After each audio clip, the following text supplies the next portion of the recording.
Yeah. Hello, BookTube. I'm back with another episode of Desert Island Books, and I have Tilly from Tilly's Shelf. That is the new Castaway this week. Take it away, Tilly. Hello, BookTube. Hello, Shawn. Thanks for having me on. Yeah, I know. I realised when I was watching the videos you've done before of this that you do just say like take it away, and I was like, should I have asked more questions about how to start this? So I'm telling people about my channel. Yeah. And talk about yourself, as much as you want to say, and about your channel. What kind of books do you read in general on your channel? The kind of videos you make. Yeah, so my channel, it exists, and that's the main thing that I can say for it. It's not the most frequently updated channel. I do have a lot of intentions to make videos, but I don't always. Certain BookTube events that I always tend to show up for is Jane Austen July, because I love Jane Austen, and that's something that might come up later in the video. Spoilers! Just yeah. Just mine, yeah. And Victober we've got coming up, so yeah, I'd like to get involved in Victober as well. Other than that, at the moment, I'm kind of doing a little bit of a series on stories from Ukraine. So I'm trying to read books from Ukraine as a country and kind of learn about the country through the literature.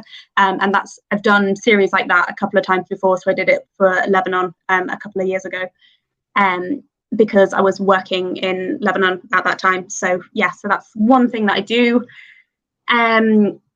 I read a lot of fantasy. I like classic books as well, particularly Victorian classics. And yeah, I'm very much a mood reader. So I'm not one of these booktubers that's really good at doing TBRs and read-alongs and things, because if it comes to the day of the read-along and I'm not in the mood for it, I tend to struggle to commit to that. Yeah, I'm very good at making TBRs. Yeah. But not so good at the wrap up at the end of the yes yeah. That's the issue. Yeah. But Victoria, I'm just curious, like, do you have something picked out that you're going to read for Victober? Because by the time this comes out, it'll be closer to October as well. So my plan for this year, at the start of the year, my plan for the year, and this is just what we're saying about not being able to stick to plans, but I wanted to read 12 really long books and just read one really long book every month. And I managed that for like January and February, and then I kind of fell off a little bit. But for Victober, I had in mind to either maybe read Bleak House or another like long Dickens, or to read Middlemarch, because I started reading Middlemarch when I was a teenager, and it's a book for grown-ups, and I didn't like it. So I feel like maybe I'm old enough now that I might be able to tackle Middlemarch. So see whether that happens come October. Yeah, I did the same thing. I wanted to read a big book, and I did it for several months. And Middlemarch should have been, I think, in actually March it might have been that I was going to do Middlemarch, yeah, I guess. And I think I've got it set up with somebody else to read it around October. So that actually might work in. I did Bleak House again. I reread it. I love it. I love the first page, the first paragraph. Yeah. So it's great. Cool. The other thing, sorry. I've loved all of the Dickens that I've read so far, and I think that Dickens is quite good as long books because they don't read like long books. They kind of they read with a bit of pace to them, because he obviously wanted you to keep buying the next edition of the kind of magazine that it was in. So yeah, I think I'm leaning towards the Dickens, but I do really want to get to Middlemarch at some point. The other thing that I hope you don't mind me mentioning that you do on your channel is with Roz. Oh yeah, of course. You say it, because I usually get my tongue twisted around that. So it's scallydandling about the books, and the idea of like a scallydandle is like a bit of a like a frivolous adventure, or a bit of like a dashing about, experiencing new things. So yeah, Roz is my mum, and we do like, at the moment I'm more likely to appear in a video with Roz than in a video on my own, I would say.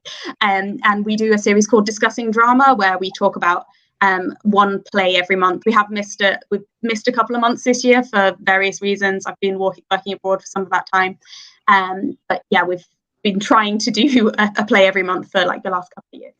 No, yeah, because I remember because you'll be at a cafe sometimes on some of these, or somewhere else it seems that you do the video, and I'm going, you must get strange looks from people that you're sitting here in front of a camera or the phone, you know. Yeah, the most recent one we recorded, we were at a festival, and we were just like walking around trying to find like some hidden place where there wasn't too much noise going on, because we try and film them whenever we happen to meet up together, which might not be necessarily at one of our houses. Like sometimes it is, like we're meeting in London, so it's in a cafe, or we were at this festival together, so we were like hiding behind a tree, so that passers-by wouldn't think that we were too weird. Yeah, so we just try and make the most of the time that we do meet up, do a little bit of chat. Yeah, no, that's nice. I really enjoy seeing those. Yeah. The sound quality might not be the best, but yeah, we have a bit of fun. Yeah, well, it's as long as you can hear it, that's fine. These aren't professionally, cinematography. At least mine aren't. Yeah, and it's more about like us having a conversation, and we enjoy that conversation between us, even if the discussing drama videos, they don't tend to be incredibly well viewed, but to us it's just like about enjoying that little reading project that we've got going on between us, and if people join in with that conversation, then that's a bonus. Yeah, no, that's great. And that's the same with everything. Yeah. The other thing I meant to mention to you, that sometimes you freeze, and you froze in here again, but usually it comes back. And that's fingers crossed that you come back. On BookTube, really. Sorry, you froze there. And you froze, and that's the one thing I meant to tell you at the beginning, that we do. There's technical difficulties. You freeze, disappear, sometimes go black, but so far everybody's come back, and we've continued. Okay, cool. So we can keep going. Yeah. And so let's get into the books. Yeah. I don't think there's anything controversial you have, is there? Well, we'll see. Yeah, there's some. You might think some of them are controversial, but for me, I don't think any of them are. Sort of. I've tried to like push the rules slightly. Although I think we've passed them all. They all just about get past the rules. But yeah, nothing too controversial. So, book number 1, talking about pushing the rules, is the complete works of William Shakespeare. So packing in a few different stories into that. And if you were going to say that I couldn't have the complete works, I was going to just pick the Tempest, because obviously stranded on a desert island, it makes sense to have Tempest, really. And obviously because of the ending of the Tempest, it ends happily, and it ends with people leaving the island. So I thought that would give me a little bit of hope for getting home. Yeah. So this edition of the complete works, it's not the best edition, but it's got that magnifying glass writing, but it's one of the first books that I bought for myself out of pocket money. So I was on like a family holiday to Stratford-on-Avon, and I was choosing like which copy of the complete works to buy, but I also wanted to buy a really pretty pen. So I ended up buying a really kind of crappy floppy edition in order to also be able to buy a pen, which then immediately broke. So so it's got a long history for me, this edition. Also, I was kind of conscious of the original Desert Island discs that this is kind of based on. Everyone gets an edition of the complete works. Like that's a standard for Desert Island discs, isn't it? I think.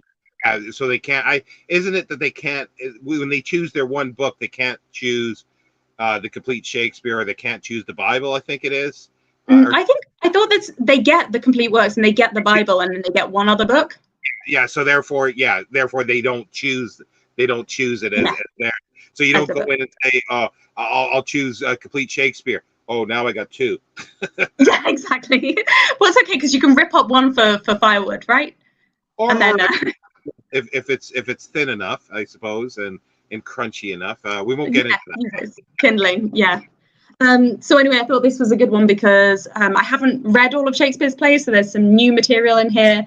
And there's the poetry, and there's plays that I know and love. And there's also like a bit of intellectual stimulation here, where I can maybe like each month I can think really in depth about one Shakespeare play, and that'll just keep me going mentally when I'm on my own. And also I can recite the part. I can do a little bit of improv acting by myself on this desert island, kind of strolling around doing speeches from, I don't know, 12th Night or whatever. So yeah, that's what I thought, the complete works. So I usually, for the people who do take Shakespeare, I usually ask, what's the favorite play? And I assume it's Tempest for you. Is that correct?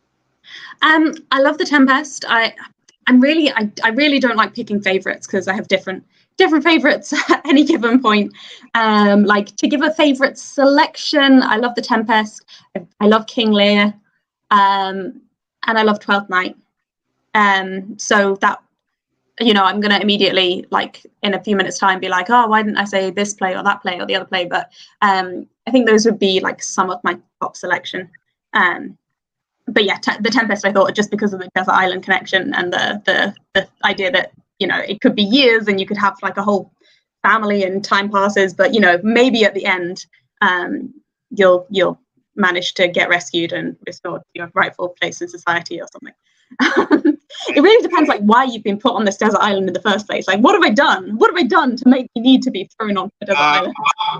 It as I sort of mentioned, it's one island that everybody's on, but it's interdimensional. We're all on. Let's just think that you were on a 3-hour tour. Yeah. That works. Yeah, and I just got stuck. Yeah. Yeah, but you don't have Professor, you don't have Marianne, you're there by yourself. Yeah. But for the Tempest, you've also got Prospero's library as well.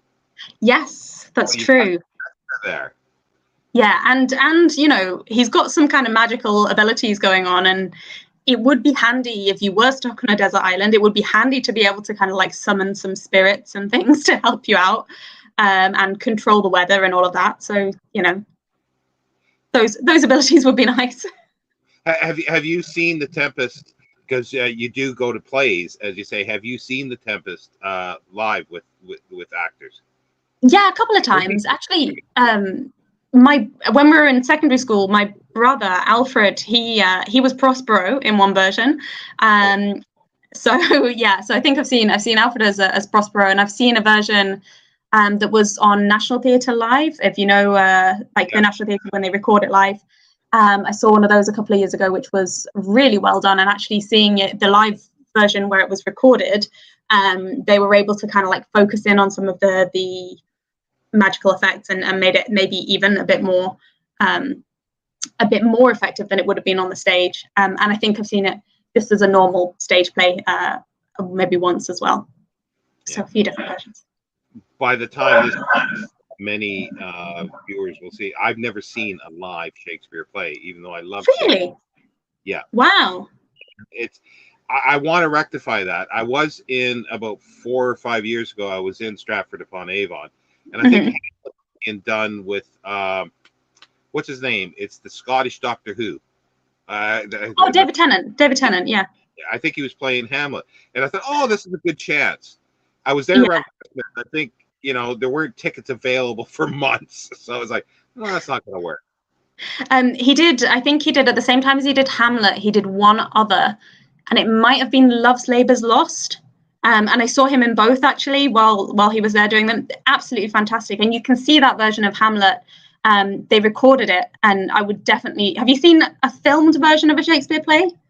Yes, I've seen several. Yeah, well, you can see that version of Hamlet in a recorded version. And that's also fantastic. I was curious. So when were you there? Because it must have been the same period that he was doing it. Were you there around Christmas? I can't remember what year, but were there around Christmas? I wonder if we were in the same place in the same. We might have been. I really can't remember because it was a good few years ago now, and I remember the performance, but I don't remember kind of the stuff around it. I've been to Stratford on Avon a few times and seen a few different plays at different times there, so it's hard for me to kind of pin down which. Yeah, but it wasn't around Christmas then, because my visit there for a couple of weeks was just before Christmas, like a week or two before Christmas. And no, I don't think. Yeah, I don't think I've ever been there exactly at Christmas. But yeah, maybe it might have been autumn. I'm not sure. The other question I had about this was: have you ever seen the film with John Gielgud playing a very opulent Prospero? Have you ever seen that one? I don't think I have. No, is it good? I'll not say good so much. It's interesting. Let's put it that way. In some ways, it's good, but it's very odd. Let's put it that way, and strange, but not in a bad way.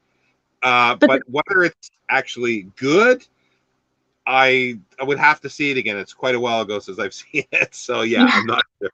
But because John Gielgud is a fabulous actor. He'd be lovely to have seen him on stage doing something like that. But he's he can get very campy at times and very opulent, and does. But I guess that's the good thing about Shakespeare, and the reason why it's a good desert island book, because there's so many different ways to play the different characters. So if you're sat on one year, you can think about, how would you do it with a really opulent Prospero? And then another year you can think, how would you do it with a really like severe, strict Prospero? Think about ways that you can develop that character. So it could keep you busy for a while. And me too. It's like, I do ask everybody what their favorite one is, but there's not too many people that I've spoken to, I don't think, that have read them all. I haven't read them all either. No, I haven't. But I don't think anyway, I won't say that because that'll be aired by this time, actually. So that's okay. I don't think, that wasn't one of his choices, but he's obviously read them all. And it's probably the only person I've spoken to so far. My favorite, as you've said over and over, is Macbeth. And one of the reasons for that is in high school, I had to catch up. I was out of school for a while, so I had to catch up. So I forget what this was. Grade 10, I think, in Canada, I did Macbeth. I took summer school English. Guess what we took? Grade 11. Guess what we took? Macbeth. And then I took grade 12 later, and guess what we took? Macbeth. So you know it pretty well then. Yeah, it was like, and I didn't mind it because I loved it. And my favorite version is the Orson Welles. It's just, it's fabulous visually. But. So Macbeth was the first Shakespeare. I love Macbeth as well, and it was the first Shakespeare play that I took my husband to see, and he had, studied it in school, but not had any real interest, and had one of those experiences where school Shakespeare was just it put him off it. And I was like, there's this new version of Macbeth coming out, like we've got to go see it. So I forced him to come along to see this version of Macbeth, and he was just completely unprepared and had no idea what to expect from Shakespeare, and came out of it like emotionally destroyed. Like was just like, I wasn't expecting it to have such an like emotional impact on me. So that's my main thought with Macbeth now, is like taking it back to that. It was one of our first dates, and he was just there like like, what did you just make me watch? Who Macbeth? Do you remember? I don't. It was the film that came out. It would have been 5 years ago now. No, 5 years. 7 years. About 7 years ago. So I can't remember who played Macbeth, but it was a very. I think it had Anna Maxwell Martin as Lady Macbeth potentially, and it was very kind of shot in really bleak tones, and really quite powerfully done. It was a good film. But he really didn't think it was going to be at all emotional. And the other film that either people love or hate is Roman Polanski's. I don't know if you've seen that one. I don't know that I have. Yeah, it's people seem to love it or hate it. I think it's quite good. But just at the risk of continuing on, but there was. It's going to be in Shake-Tember, isn't it?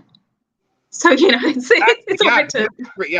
Hey, people, we're going to sit down and talk about Shakespeare for a little bit. But you mentioned King Lear, and I think where's the line? My kingdom for a horse. Is that is King Lear? Is it? Richard III. Oh, Richard III. Well, because I was thinking that there was a film version a few years ago. I'm not sure if it was Kenneth Branagh or who did it, but it was set during the Second World War. And I saw a preview of this clip, and I literally had to burst out because he's sitting in a Jeep, stuck in the mud, and starts screaming, kingdom for horse. Yeah, that's perfect. Yeah. It was so bad that it was so good. That was the thing. Yeah.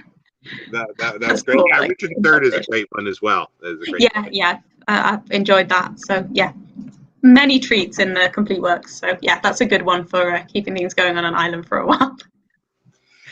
Shall I move on to book 2? Yeah, I guess so. We could continue, but let's move on. Yeah. So this one is the slightly controversial one, just because of a video that you put out recently to when we're recording this, but obviously maybe not recently to when this is going out. When you talked about like your most detested authors, and your first most detested author was Jane Austen, and Jane Austen is really one of my favorite authors. So I've got Pride and Prejudice by Jane Austen, obviously one of her 6 major works. It's a book that's got a lot of like emotional significance to me, but also a book that it really stands up to rereading, and it really it keeps giving. And I don't think I'm ever going to be completely bored of it. So it's a perfect one for a desert island, because if I'm feeling low, I can read it, and it will entertain me, it'll cheer me up. But it's got a lot to think about in it. So yeah, I think Pride and Prejudice is a perfect one for me. But you think that Jane Austen is trite, I believe. Well, I'll in a moment, because that has been an interesting video, and the fallout from it. Let's put it that way. Yeah. When did you first read it? Like about approximately what age? Were you a teenager, in your 20s, or? I was really young when I first read it. I think I would probably have been about 11 or 12. Wow. I read it when the 2005 adaptation came out, and I read it before that came out. So I must have been about 10 or 11, actually, thinking about, when I was born and how old I would have been.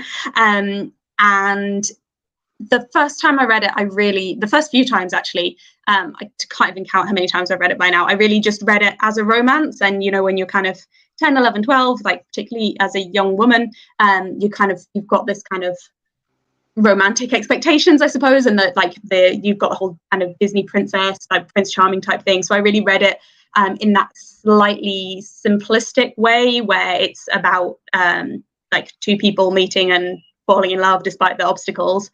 And really initially loved the book for that, because it's a really effective romance story, and a really effective kind of Cinderella story and hate to love kind of romance. But then I've kept coming back to it over the years and realized that there's so much more to it than that. And that's why I love it so much, like in terms of the characterization that it offers, in terms of the dialogue. The dialogue's really effective. And the kind of the little bits of social commentary and the scene setting, it's just this, it's fantastic in every possible way. So yeah, that's why I love it so much. You've said everything for now what I'm going to say, because like you say, I didn't. Your sound is a little bit. Oh, okay. Yeah, I don't know. I think you needed to come slightly further forward. Okay, I read it when I was older, probably when I was about 18. So we're talking 30 some years ago. So and I read all of Austen, and that's what I was saying in the video. And I read it, and I thought it was, as you say, you read it as a simple romance.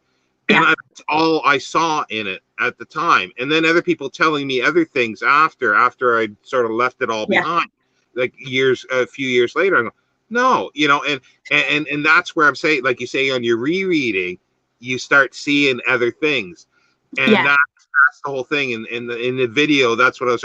But I think there was a lot of misunderstanding in that, even though I did clearly say that, I would like to revisit some of these authors. Only one that I have recently, and it was Hemingway that I had revisited, and I'm quite sure I'm not gonna.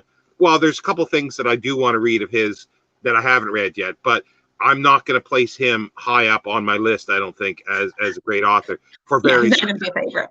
Yeah, but and I mentioned too, and this is sort of an explanation for people as well. I mentioned Orwell. I thought the same, that Orwell was trite and useless, because I read him in school. Well, Animal Farm in 1984, and I didn't like them. But then I found, I have a whole story around that, but I won't go into that, how I rediscovered him. And he's one of my favorite authors. And so, like, I'd hoped people would say, well, yeah, if I reread Austen, she could become one of my favorite authors now. Because as you said, and you've said it perfectly, you read it when you were young, much younger than I was, but you saw it as a romance, and then you read it again, and you saw so much more in it. Yeah, and that's the beauty of Jane Austen, is you can read it as a simple romance, but actually the more I've got to know the rest of her work, the more I see like the themes that kind of connect and come through. And if you read, I think you did say that you've read all of her major works and her juvenilia as well. Yeah. But if you read something like Lady Susan, which is really not a kind of a Disney romance style, and then you come back to her other novels, and then you see the kind of the cynical wit that you get in Lady Susan, and you see it in all of these novels where you didn't pick up on it before, and the kind of the way that the like the selfishness of certain characters. And people do say that some of her characters are a little bit on the caricature side. I would say that having read other novels from the era, she is actually a lot more subtle than other authors that she was directly working in the same era as. Yeah, I just feel like her works keep on giving. I would say that if you don't like the romance side, but you want to see whether you enjoy, like, if you want to try again with an Austen and you're interested in maybe more the social commentary side, I would say maybe try Mansfield Park, because it's really not a romance. Like, people fall in love. Like, there's a lot of kind of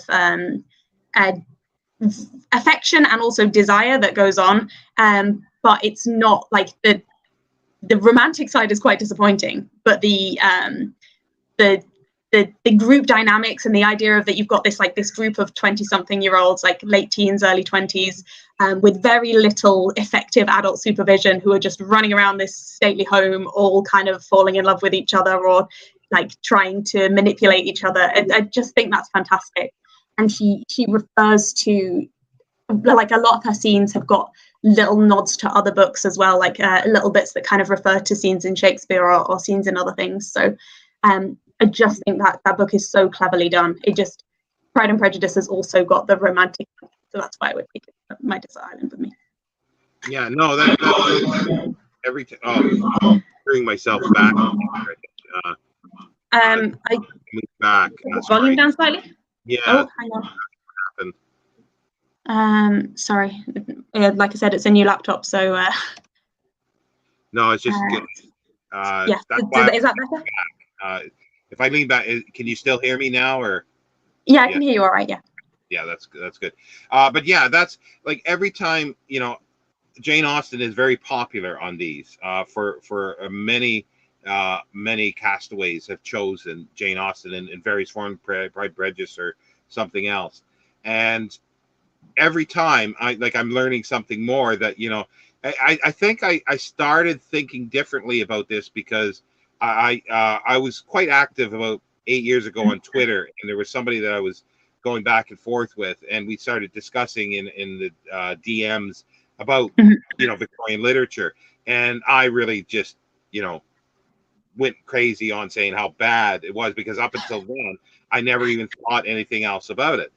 Yeah. And then she was telling me, like, to look at, read it in this way, and it was like, oh, I never thought of that, and like you say, with the romance stuff, like, that's the kind of thing. If it starts seeing the other stuff, and I could push that aside, and then enjoy it for other things that are there that I didn't even see when I was 18 or 20 or 20, early 20s. So that's the thing. I will revisit her, and probably I think she's bumped up to the list. And the reason why she was one, I was doing it by birth date, so she was the earliest one. Yeah. Twice. So that's why it wasn't. So how I see it is, like, the romance is almost like a framing device, and the romance is something that she kind of almost had to put in there in order to be able to say what she wanted to say about the society that she was living in.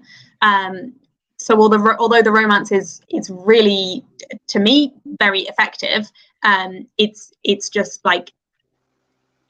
the packaging for everything else that she's saying.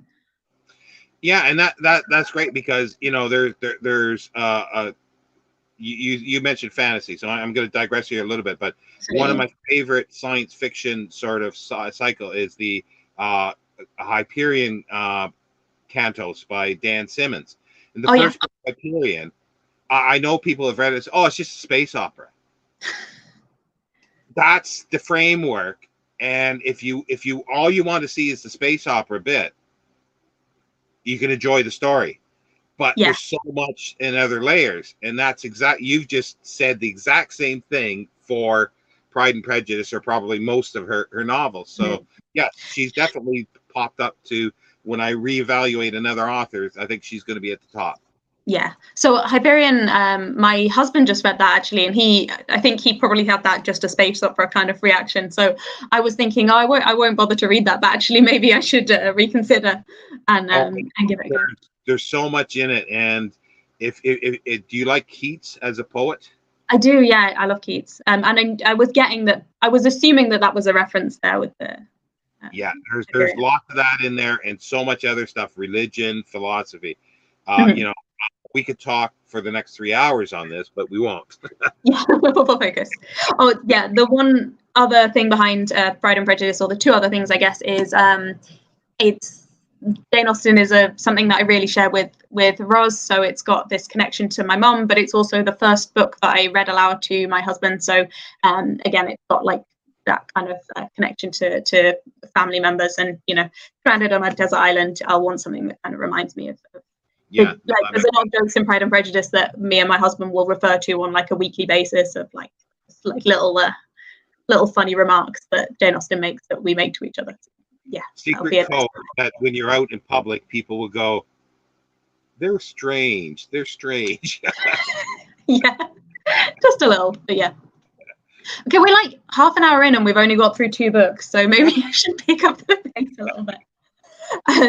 So the next book on my list is this a big anthology of Victorian poetry. So this actually, I get it out every year for Victober. Every now and then I look at it in between times. And it belonged to a friend of mine who I lived with when I was a student, and she was studying English literature. And when she left, she was moving to another country, so she didn't want to lug too many big heavy books with her. So she gave me this, and it's got her notes for the poems that she was studying. It's also like every year that I've read one for Victober, I've ended up like tagging the ones that I've read. So it's got like a little bit of additional material worked into it. And yeah, it's got some fantastic poems that I know and love. But it's also got a lot of poems that I haven't read, and it's got some really long, meaty poems like The Ballad of Reading Gaol, or it's got Goblin Market, things like that. So that I haven't read or haven't like fully appreciated. So it's something to get my teeth into for like long, quiet evenings on the desert island. I can work my way through one of these long poems. Yeah, that's not a Norton, is it? That's not a Norton one, is it? I don't think no, so. It's a Blackwell annotated anthology. So it's got a little bit about every author. It's got like different themes that you can follow through and things like that. So yeah. I like the Blackwell one. I've got the Romantics one. Is John Clare in there? I hope John Clare is in there. Yes. Yeah, let me just quickly check. It's cool because they're not actually authors are ordered alphabetically, so I'm just going to scan through the list. I can't see him. So Blackwell. Not. Hang on. Sorry, because he's considered more romantic. So even though he wrote into the Victorian period, he might, because he's in the romantic one. So maybe they excised him from there. And there's nothing by John Clare. Yeah, it's a shame, but I guess they did have to probably make some selections and make some limitations on what they did. But yeah, I really like John Clare, and I think I read some books and poems by him maybe last year or the year before for Victober. But yeah, obviously not in that anthology. Yeah. So it makes sense though that to keep him for I guess the Romantics one. Yeah.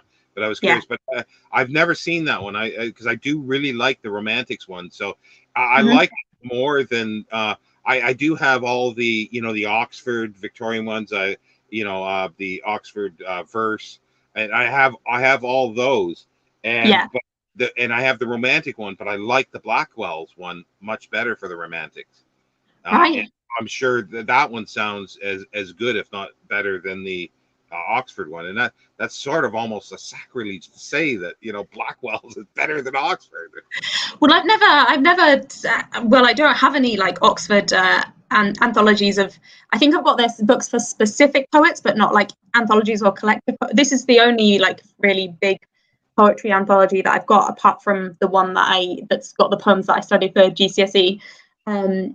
So I don't have a lot of experience with big poetry anthologies, but yeah, it's just because she left it behind and she left it with me, and then I've just got into the habit of every year for Bigtober I'm like pulling this out. And this is the thing, if I'm on this island for, you know, potentially years, which I don't know if we've got a time frame for this island, but not really. every October, if I'm able to keep track of the days, every October I'm going to be wanting to read something Victorian, and every July I'm going to be wanting to read some Jane Austen, and so I'm trying to like keep my booktube year in these books that I'm bringing with me. Yeah, well, with regards to the Oxford ones, it's sort of funny. I just as an aside, they do a whole bunch of things, and I saw on the list, and I ordered some. They I have a Scandinavian, you know, anthology verse. Wow. You know, German and French. I thought, wow, this will be great. So I ordered these. Guess what language they're in? Oh, is it in Scandinavian? Oops. Yeah, then like I ordered another one time. I think it was like medieval Latin or something like that, poems, and I'd love to read that. I can't read. And it's actually in Latin. So you've got to then learn the Latin so that you can read the poetry and enjoy the poetry, right? I never ever would have thought that Oxford would have done that, because they have their whole, you know, anthologies of poetry, like, you know, it's a whole shelf or two of these things, you know. Yeah. Wow. I thought that was funny, because it's like I pull these and go, "This Oxford?" And it's like, you know, what is this? What are we doing? Yeah, but like you just need to get like a parallel text, and then obviously teach yourself. I do like the parallel text, even though I can't read the language. I love looking at it to see, like, you know, how many words they're on, you know, the original and stuff like that. And I even have I have a Chinese series of Chinese literature that I've made, and so they've got Chinese characters, but it's like that doesn't really help me in that way though so much. But you can kind of see like how it looks on the page, like how it's shaped on the page, I guess. Yeah, and that's why I like it. So we're up to what, 3 now and 40 minutes, I think, or are we finished? 3? Yeah, so I'll move on to the next one. So the next one I've got is the Prado Guide. I should say there's not really a particular order to these, they're just kind of like a general order. So this is a guide to the Prado Museum in Madrid, and I really like, it's got really good color pictures of almost like basically all of the really important pictures in their collection. Or like Baskervilles, for instance. And I bought this when I was studying in Madrid. So I went to study there as part of my nursing degree. I went to work in a hospital in Madrid for 3 months. And I've done kind of extended periods staying abroad quite a few times in my life now, and the hardest one emotionally for me was in Madrid, because the university, academically, it was really hard. Working in a second language, writing essays in a second language. For some reason, I had to do a double everything, because I had to submit an English essay and a Spanish essay for every single module, and I was the only English student who went on that elective module, so I was kind of completely on my own. So in terms of like thinking about emotionally how I'm going to cope on the desert island, like having something that supported me during my time, that time that I went through in Madrid, taking something from that to the desert island is going to remind me like I can do this, I can get through it. And basically what ended up being my solace was that I found out that the Prado Museum is completely free if you're a student. So I was staying quite close there. I ended up going, my shifts were in the morning, so I ended up going every single afternoon, and I just show my student card, I get taken straight in, or not to get taken, I take myself straight in, and I went to over the time that I was there, I went to every single room in the Prado. I looked at every single painting that was on display. In here, I've got a few leaflets for some of the like temporary exhibitions that happened while I was there. And I bought this after like maybe the first month, and I've ticked the paintings as I've seen them. I've made little notes about like little thoughts about them. So if I had anyone, if anyone was with me, I've written who was with me when I saw the picture. So it's got that kind of story to it. But also, if I'm stranded on this desert island and there's not a lot of art around, and I want some like classic European art to provide that other side of culture, then yeah, it's got good pictures as well in it. So yeah, that's why I thought the Prado guide. It looks like they're really good reproductions as well. Yeah, it's quite good. It's really nice paper. It's really nice. It's very well made, and each picture has got a little explanation about it and a little story about, like, a little bit of information about the artist and things. So yeah, there's a lot in there. Yeah, that sounds like something perfect to take along. So, yeah, just and something slightly different. It's not fiction, so I thought it's different. Thing. Yeah, then my next one, also going along with the theme of working in nursing, and kind of telling myself, like, when I'm on this desert island, I put a lot of thought into like how I'm going to be feeling on my own on this desert island. It's also about like how to reassure myself and how to get through kind of psychologically the challenge of being on the desert island. And that's The Testament of Youth by Vera Brittain. And this is her account of being a nurse in the First World War. I don't like the end of it so much when she's talking about the period after the war, but I read this at the start of 2020. I started reading it, I think, before COVID really hit us, but I was working in ICU at that time. And while I was reading this, suddenly we started getting all the COVID patients. We started getting kind of all of the challenges related to COVID, and it was a tough time. But reading this book, reading about her experiences being a nurse in the middle of the First World War, and the kind of the family impact that had on her, I kind of realized, wow, like COVID is difficult, but people have got through a whole lot worse. And nurses have managed with a whole lot worse, and it kind of made me think, like, if she could do that, then I can do this. So yeah, that's why it's kind of an emotionally important book to me, because it kind of helped me to see past the difficulties of that little time frame. Yeah, I read it, and it was something I remember you doing that, and it's something I do want to read. So there's not a lot that I can sort of say specific about that, because I don't know. Well, I've seen the film, but yeah, I've never seen the film. And every time I mention this book, people are like, "Oh yeah, I've seen the film," and I'm like, "I don't know what the film's like." As a nurse and liking that, and I've asked nurses, because in books, every nurse that I've known, is it something like I'm always trying to find a nurse that is interested in nursing memoirs and stuff like that, and having a huge collection of nursing histories and stuff, but nobody has. Really? Yeah. Do you have a collection of that?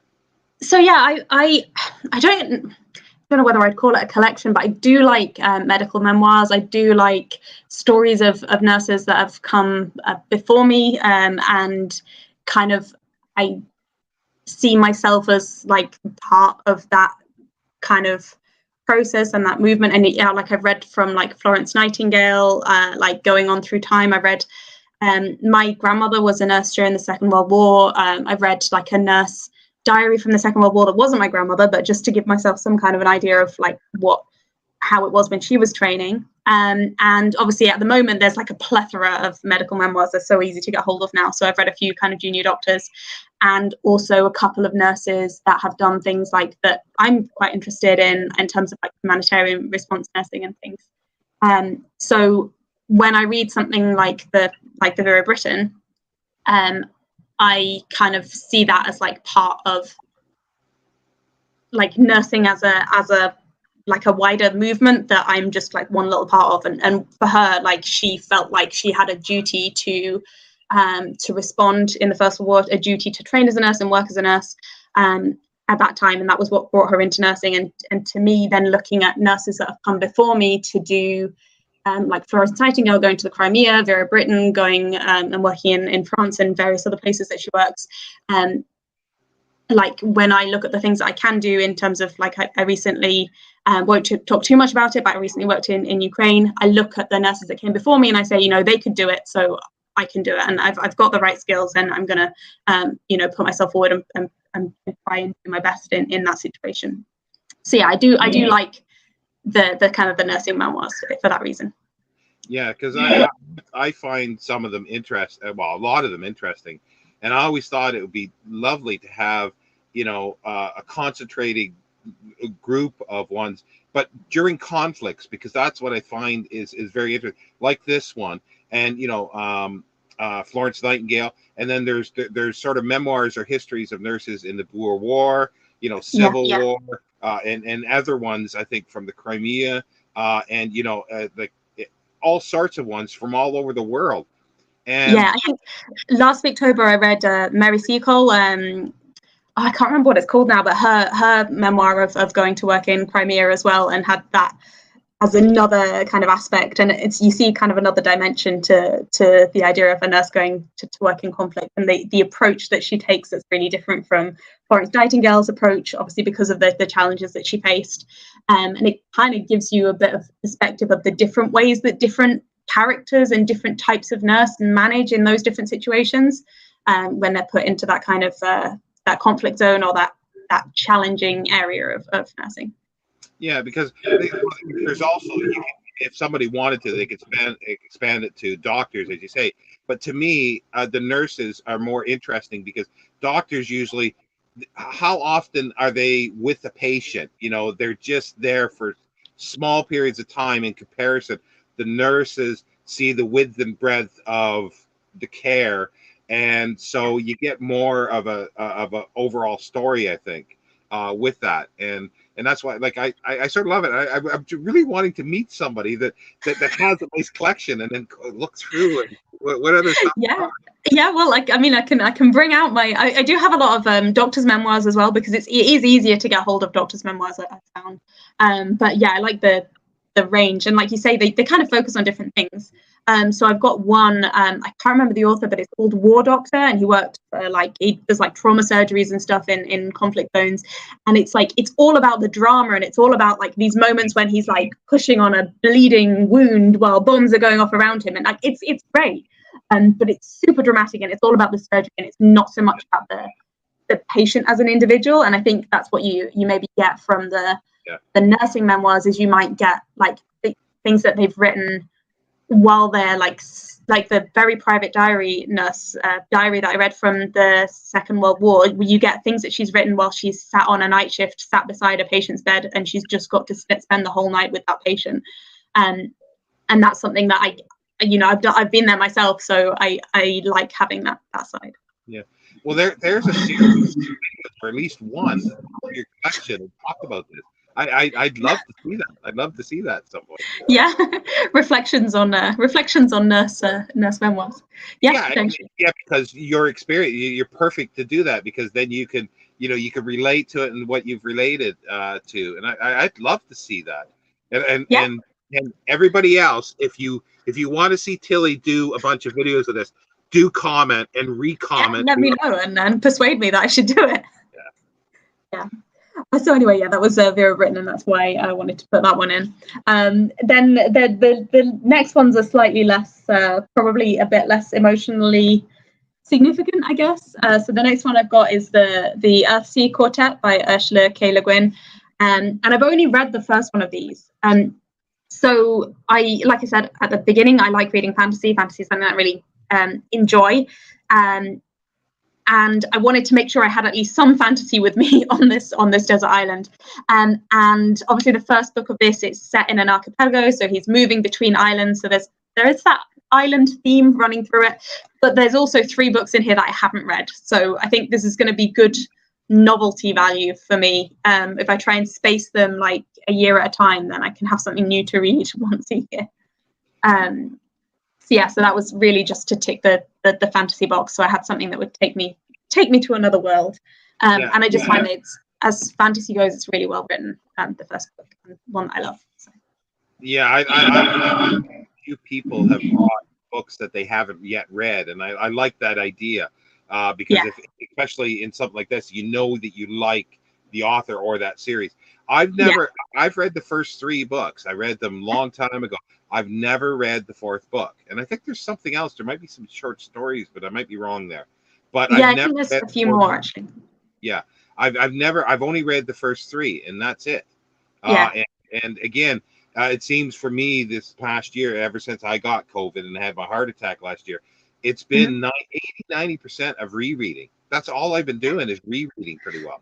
And I'm enjoying it so much. Yes, I'm not getting to all the new stuff that I want to read, but I'm enjoying the rereading so much. And again, I think I do have the, I'm not sure if I got the 4th book. I do have the trilogy, and I'm going to rectify that and reread that at some point. And I mean, I love rereading, and that's why most of the books I'm taking are rereads. And I think that a good book, when you reread it, you get more out of it, but you also get that kind of an element of comfort and familiarity as well. So that's what it's got, the comfort and familiarity of book 1 that I've already read, and then it's also got the something new coming up with the exactly. Yeah. And I keep saying I've got to read the other books. I keep saying like, oh, this year I'm going to finish the Earthsea Quartet, and I just haven't got there yet. So if I'm stuck on a desert island, that's going to force me to finish the series. I've actually got 2 more books. We'll get there. It's Agatha Christie. This is a stand-in, so I've got a pocket full of rye as a stand-in, but the one that I would actually take is And Then There Were None, which is I think my favorite Agatha Christie. And have you read it? Yes. Yeah. Yes. So it's set on an island. You've got these like 10 murderers stuck on an island together, and they're all getting picked off one by one. And every time I read it, it just gives me a little bit of that nervous tension and a little bit of suspense. And I think that having that kind of the fear side emotion will be like, rather than everything being comforting, it's got that kind of like slight tension going on. And I can just reread it again and again, even though it's not amazing writing, it's not amazing character development. It's simple, but it fits together so well, and that's what I like about it. So it's one of my favorite that I've read, and there's been many adaptations to it. There's been a recent one at the BBC, which I didn't really care for too much. I think it was, well, when I say recent, probably within the last decade, but I am not sure exactly when. But the movie that I really like is from I think it's from the 30s. It was a French actor, Renee St. Clair. It had Walter Hughes, Barry Fitzgerald, who plays the judge. We won't get a plot, but it is actually absolutely fabulous. It's not exactly like the book, but I think it's very faithful, unlike a lot of the other ones. I think, if I remember right, the newer one changed the ending totally, which I think. Yes, it did actually. I'm thinking about it. I actually really like the newer one, and I like the way that it's shot. I like the costumes. I like the scene setting, and I like a lot of the actors in it, and the way that it gives like a little bit of instead of just telling you what they've done, it does do quite a lot of kind of flashback time to them being kind of their past lives before they got onto the island. So I like that about it. But I had forgotten about the way that it changes the ending and maybe takes some of the power away from the ending. It was produced extremely well, but there was just something about it that I didn't quite like. And it's new, so anything post 1965 for me is new. It's too new, yeah. But no, if you ever do get a chance to see this, because if you like the 1930s version, I can see what you think about it, because that would have come out almost fairly soon after the book itself, then. Let me actually do a little search, because the different problematic titles of absolutely, yeah. So let me see, then. Yeah, and the reason I picked A Pocket Full of Rye as my kind of like stand-in is because they're both based around that kind of nursery rhyme type format, and I just think it's so clever how she uses the rhyme and like turns that into kind of like a system for murder. Just, yeah, I love that as a little device that she uses. There it is there. Let me see. Yeah, it's René Clair. 19th, based on the 1945. So it's just, it came out, release date, 5th of November 1945. So it was actually, filmed during the end of the Second World War. It would have been. Yeah, 20th century. It's René Clair, and it's called And Then There Were None. The other film versions, a lot of them changed the name, obviously, as well. I think Indians is one of them. Yeah, and I think in modern editions, normally they change the rhyme to be 10 little soldiers to make it just a bit more palatable for everybody. And I think that's a very valid way to change that kind of problematic, because it's nothing to do with the themes of the book. It's just a word that she decided to use that it's just not an acceptable word.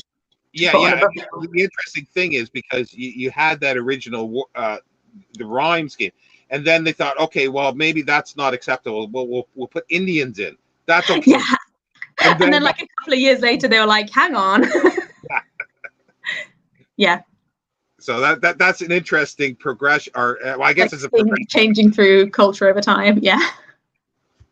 So that was the Agatha Christie, and Agatha Christie's an author that I love in terms of like comfort reading, so I had to put an Agatha Christie in. Then finally, my final book is another one by an author you said that you detest, isn't it? It's Tess of the D'Urbervilles by Thomas Hardy, and you detest Thomas Hardy as well. You said he's too miserable. Well, it's I do your bit there, and then I'll explain. You'll argue back, yeah.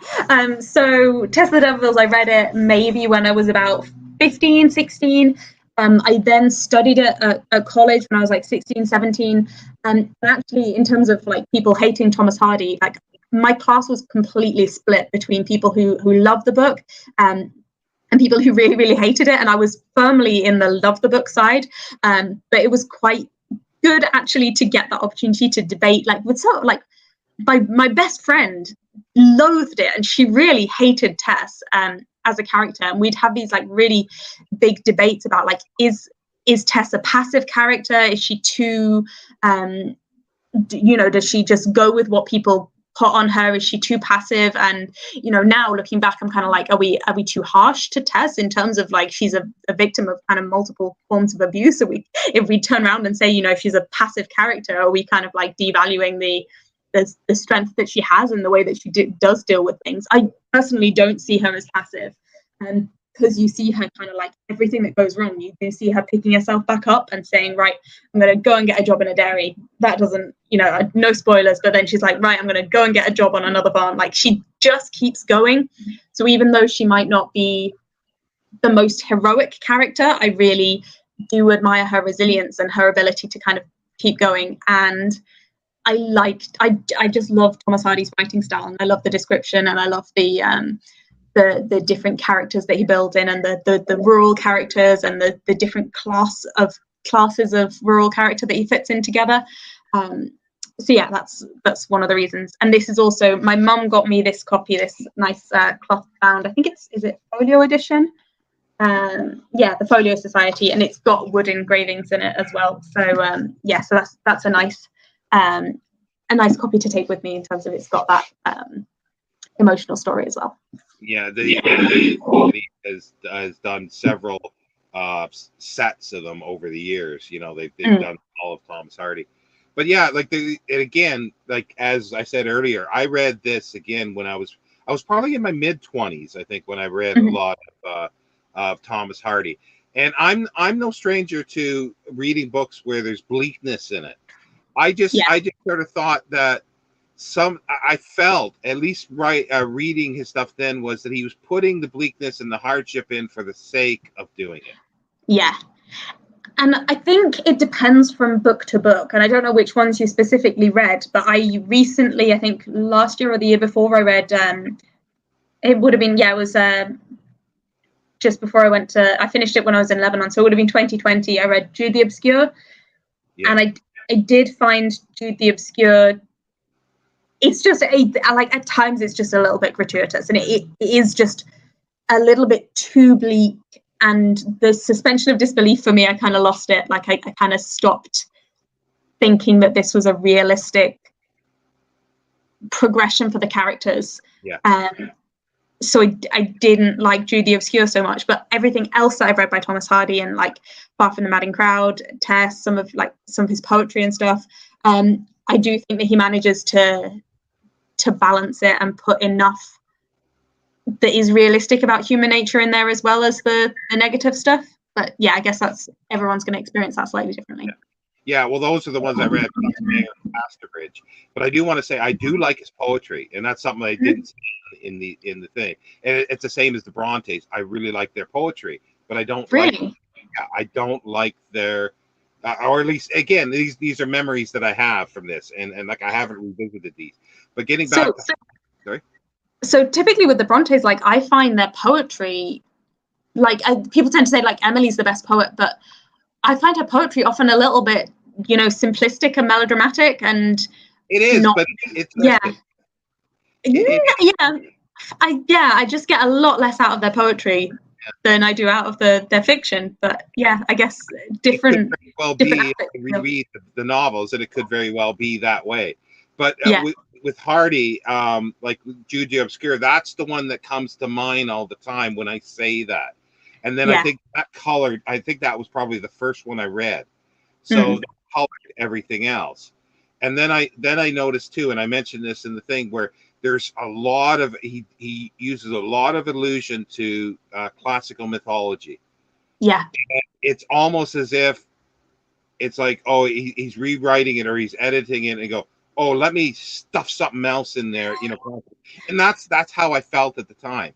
And then the Mayor of Casterbridge, I read that one after reading Les Miserables, and I don't know if he took anything from it, but I just sort of felt it was a poor man's version, like if you could use that, of Les Miserables. And fair enough. But I had no problem with his style of writing. That was the thing. I did like his style of writing, but it is the Jude, and it's great to hear you say that with the Jude the Obscure, that it was just too much, for the sake of it. It's like film having gratuitous violence for the sake of it, or swear for the sake of it. It's not like Monty Python and BBC say, pulling them in and saying, does John Cleese have to say bastard all the time? And then I think it was either Palin or Idol say, well, he doesn't say it unless it's needed. And it's like, it's that kind of thing. There's a certain place and it works for that. The last thing I wanted to say about this, and you might have something else to say after, but there's a book, I think it's Kim Newman, that has molded together the Test of the D'Urbervilles with Hound of the Baskervilles, I think. All right, that's an interesting combination. I hadn't heard of that. Yeah, I like Sherlock Holmes as well, so I can kind of see it a little bit, but yeah, odd combination, I think. Yeah, or is it maybe just Moriarty? I know there's a connection between Test of the D'Urbervilles and Sherlock Holmes. It might be just Moriarty, but I think it's Hound of the Baskervilles. I think it's maybe D'Urbervilles of the. I'm sorry, my memory. Yeah, Hound of the D'Urbervilles or something. Yeah, maybe. Yeah, I mean, I think because they're both set in the West Country. I have a feeling that Hound of the Baskervilles is set further down into the West Country, but I guess it might be just kind of on the edge of that kind of Wessex area. That's the other thing about this edition, is it's got a beautiful map of Wessex. These are my husband read it a couple of years ago, and he made some notes on what he thought about the book. He does that with the books he's read. So yeah, I like the maps that it's got in it of what Hardy's Wessex would have been like. So so maybe the Hound of the Baskervilles is kind of set within that space, and that's why they thought it would make a good kind of crossover. Yeah, because it's dark, is mostly Hound of the Baskervilles, and I'm somebody. If somebody's read this, do put something down in the comments if they know what book I'm referring to, because I saw it once at a bookshop. and I didn't get it, and I immediately went back like an hour later, and it was gone. Oh. And I never really pursued it after One of those books that got away. Yes. So now we're finished with the books. We're not doing too bad. Music now. I did say before we started that I'm good at rambling and prove my point. I think that are good at that. So. Yeah. So is it music now? Yes, music. Yeah. So for music, I've got the very best of Nina Simone, but that's not the one that I would bring. I would bring her album Forbidden Fruit. So that was my dad, Steve. He's got a big collection of records, and he always has done. And when I was a teenager, I kind of was just getting into, like, I guess, older music, and I got into Nina Simone, and he had Forbidden Fruit as a record, and it was the first record that I kind of came to love, and I would be playing it on his record player. I kind of like taught myself how to use the record player in order to listen to this Nina Simone, and I was listening to it like again and again and again. And I do this thing with music where I get into one album and I love that album, and I just play it like until I'm absolutely sick of it. Particularly I like ones I can sing along to, so I'd be like singing along to this Nina Simone record. And like at a certain point he had to say to me, like, records aren't like CDs, and you can damage them by, you can't use them the same way that you would a CD, and you've got to be a bit more cautious with it. So yeah, then I ended up like stopping playing that record, and I think I got this for my birthday as instead of listening to the record. But yeah, so it's got that connection to my dad, because quite a few of these books have got a connection to my mum. So I thought a connection to my dad, and it's also, I mean, Nina Simone's got the most lovely voice, and it would be really like soothing and calming. But also some of the songs are quite, there's a couple of upbeat songs on that album and a couple of more reflective songs. So it would be good for different emotional situations. Yeah, no, it was interesting. While you were talking about that, it just brought back a memory of mine about, you said you taught yourself how to play the record, and I remember my dad used to play records as well, and he liked country music and other stuff, and we had, or when I was really, really small, I don't know at what age, but I was really, really young, and we had these these big console ones that you open up the lid, and and all this, and the big speakers on the side, like they're Cool. like a coffin, they're like the size of a coffin but quite high. And I remember all the time my dad would always say, how many songs are left, and one of my brothers or somebody else would go and look, and it was a mystery to me. How did you know how many songs were left on a record? By looking at it, and I looking at it, and then it finally dawned on me, to watch the needle go across, and then all of a sudden there'd be a space.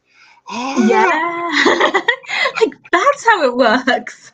Like, I probably was 5 years old or something like that. It's one of these weird memories, a few things that I remember, and that just brought it back. That just brought that back. So anyway, and I think I'd be like, because like CDs are like they're pretty durable, and if not, then you can replace them. But I would just be like leaving it in the record player, because I'd be thinking, I'll be playing it again tomorrow or whatever, and he'd be like, no, you can't do this. You need to look after your records a bit more carefully. And you got to clean it every time before you play it with a little brush, and so I wasn't doing any of that. So I got not told off, but just kindly prompted to be a bit more careful. No, Nina Simone is a good choice. I don't listen to her much anymore, but I used to listen to her quite a bit in the past, and I used to have I used to have some records when I did have vinyl, and I don't think I've ever had her on CD. I don't think. Right. By the time CDs come out, I probably and I never bought. I resisted CDs when they came out. Did you? Yeah. This new technology. No, newfangled technology. Yeah. Cylinders were good enough. Yeah. What is this? What is this CD thing? Now we've got your luxury item. Yeah, so this was difficult because as I've mentioned, like I've worked abroad a few times and stayed abroad at various times, and I do take certain luxuries with me when I go away. So I had some kind of starting points to work from. And one thing that I normally take is like a maybe like a sentimental item, like something that reminds like a little like maybe something that my husband's made, like a little carved thing that he's made. I didn't actually bring an example, but I thought, you know, like I'm probably going to want something that I can use a little bit more. Another thing that I always take is some tea. So some Earl Grey tea. I drink Earl Grey tea every single morning. You know, it doesn't have to be Twinings, but like English Earl Grey tea. Ah, there we go. Perfect. These greetings Christmas tea, but it's Twinings loose tea. Yeah, that's a nice pot actually. I like nice tea tins. And yeah, I drink a cup of tea like every morning. Like I need that.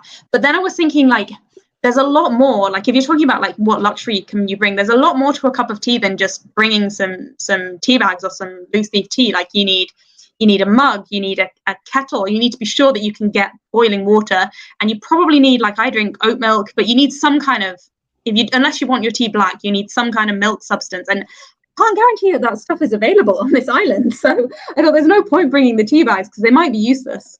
Coconuts? Say again? Coconuts?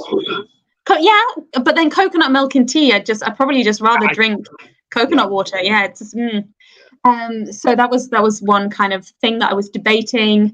And then I was like, okay, my other like one of my main hobbies other than reading is gardening. So this is actually it was a tea tin originally, but this is my tin of seeds that I still need to plant this year. So like I've got a whole variety of stuff, and I thought, oh, maybe you know, I can bring my tin of seeds so that I can start looking at you know, planting my food and growing things that I can eat. But then I was like, I have no idea what the climate's going to be like here. I have no idea what the soil quality is going to be like, and there's no point bringing my seeds if it turns out that none of them will grow on this obscure desert island that I'm on. Also, like it says, sorry, I definitely overthought this prompt, but it says a luxury item, right? So we've obviously, all of our essentials are met. So I know a couple of people somebody brought toilet roll. I think Mark from Book Time with Elvis, he brought like a multi-part Swiss Army knife. But this has got to be a luxury. So your essential needs are met. So this is something that's like, it's a treat. So I decided, okay, my food must be taken care of. And while I'm there, you know, I can collect, if I want to do gardening, I can collect flower seeds and build a garden over time. That's something I can do. So instead, I decided to go for like Lush soap. Video is not sponsored because when I go away, the last few times that I've been away, I have taken like Lush products with me. I love the smells of them. So I'd want like a big crate of lots of different fragrances of Lush soap, because it's not an essential, it is a luxury, but having those different smells and stuff, it's something that makes me happy. And it's a very small thing, but it makes a big difference to me. And the most recent time that I was away in Ukraine, I didn't take enough soap to last me the whole time I was there, and I ran out like halfway through my stay, and I was really disappointed that I didn't have enough soap. So yeah, so I know from experience that I will want to have the nice scented soap with me. Okay, well, I'm glad you said the scented one, because I was going to, when I found out that was it, I was going to say, why would you care if you smelled on an island that you're there by yourself? Why would you care? That's not the reason you're doing it. So yeah, I am doing it because I like the smell. I don't care if I smell nice for everybody else, but I like the smell and it makes me happy. You won't use it to wash with. You'll just use it to smell. Yeah, basically, yeah. Like every now and then, I might cut off a slither to use a little bit. And you know, it's something that you don't have to. Obviously, we don't know what kind of facilities are available on this island. It must be pretty well set up. If we can play music, you know, there's got to be some kind of electricity source, right? But mystery. It's mysterious. It's a wind up. It's a wind up. Yeah. Player. Or maybe like it's one of those bikes, you can cycle on the bike to produce enough electricity to play the music or something like that. You can make one of those if you're very inventive. You just be MacGyver. Well, if you're actually MacGyver on the island, you'd probably build a 747 or something like that to fly yourself out. from twigs and bark. Yeah, I'm not quite that talented. I don't think. I don't think I'll be flying myself out. But yeah, the soap, like all you need to use it is water, and that could even be salt water. So yeah, so I thought the soap meets almost any situation, and it's purely a luxury item. So that works for that prompt. What you showed there, is that one bar of soap? That was it's on a plate, yeah, because it's a bit sticky. Oh, so sorry, I didn't catch that. No, I just held it up like that. So but they do actually, like, if you go into I mean, it doesn't have to be Lush, but any like nicely scented soap. But in Lush soap, they have them in like big, huge blocks, and like they're cut off in slices. So yeah, like a couple of those really big, huge blocks that would keep me going for a long time. Oh, this has been great, Tilly. I've really, I enjoyed them all, but there's sometimes, and that's why like it's so long, because there's so much talk back and forth. Yeah, it's good chat. Yeah, great. I've had a great time. Thank you. I meant to say at the beginning, I was really surprised that you asked me, because, like I said, my channel it's not the most active channel on BookTube.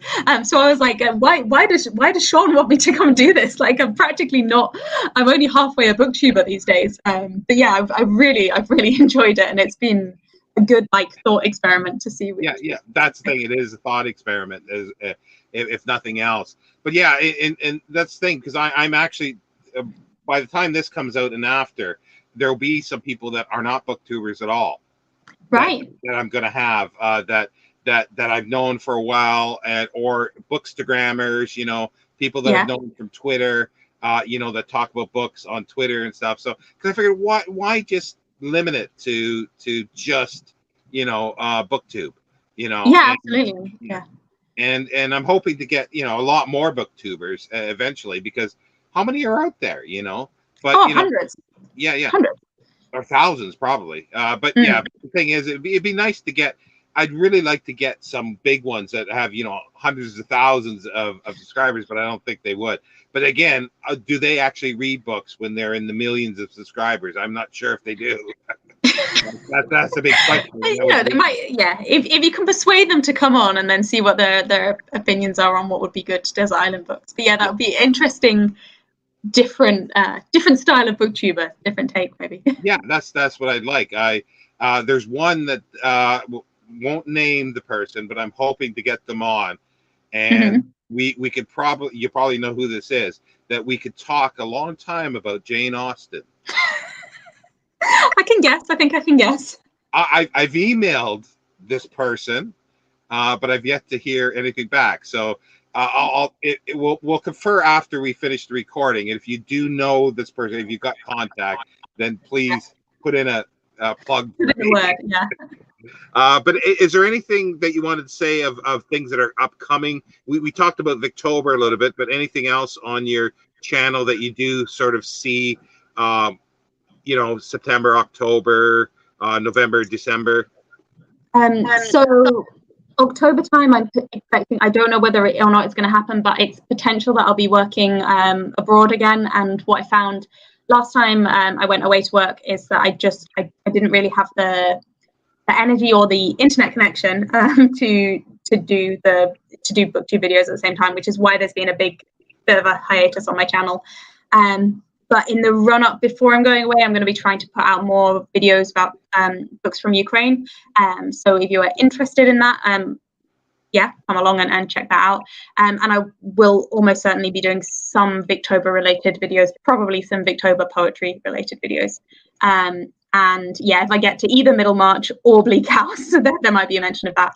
I think at the moment I'm focusing on doing more like specific reviews of individual books that I've read, which I think we all know as booktubers, like they're fun to do, but they're not ones that get widely viewed or widely commented on. And that's just because I was doing this bookish breakfast series where I was talking about any number of books in a morning, and it was just a bit chaotic, and it didn't feel like I was doing a good enough doing the books justice, I suppose. Yeah, and also remember the Nurses series, or I'll bear that in mind. Put down in the notes there. Yeah. Like without, you can understand that without internet where you're going and stuff. But have you ever thought of just recording? I don't know if you've got enough space to record some videos while you're there, because it'd be interesting, and then you could post them when you get back. When you get back, yeah. I mean, or not even book related. Not even book related, just sort of vlogging type thing could be interesting. It's a potential. Yeah. It's. I think that's when it comes into the energy side as opposed to the internet side, and it's something that I might think to do and intend to do, but the kind of work is more absorbing. Like the work I do here, it's shift based, and you go and you work your shift, and then when you come home from your shift, you're kind of done. There might be a little bit of reading that you might want to do on a personal level, but over there the clinical work finishes, but there's other stuff that you have to do to fit in around that, and I found that the other stuff took up almost all of my mental space. So see what happens. Okay, that's great. Is there anything else you wanted to add, or just thank you for having me. It's been a great chat. Well, thank you for coming on. And next week, BookTube will have another Castaway. And I don't know exactly when this is going out, so I'm not going to say the exact date. I have a rough idea. So, but anyway, thanks very much, and we'll see you next time, BookTube. Bye.